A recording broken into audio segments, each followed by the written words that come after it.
لا تظن بأخيك ظنا سيئا وأنت تجد على الخير محملا، ولا أن يكون خطأك مع أخيك في باب إحسان الظن خير لك من أن يكون خطأك مع أخيك في باب إساءة الظن، لأنك إن أحسنت الظن فيه وأنت مخطئ مأجور على إحسانك الظن، وإن أسأت الظن فيه وأنت مخطئ أثمت على إساءتك الظن في أخيك.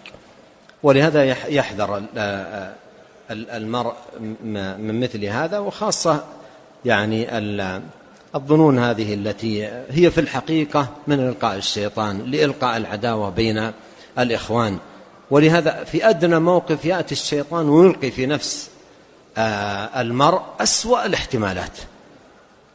الاحتمالات وأسوأ الظنون، ثم تقع العداوة، وهذا مطلوب الشيطان، وهذا هو مطلوب الشيطان. فعلى كل حال يعني مثل هذا ينبغي أن المسلم يحذر منه، ومثل ما أنه يحب لنفسه أن يحسن به الظن في كلامه، في أقواله، في تصرفاته، في أفعاله، فليفعل ما يحبه لنفسه مع إخوانه. والمؤمن يحب لأخيه ما يحب لنفسه، ويأتي لإخوانه الشيء الذي يحب أن يؤتى إليه. نعم.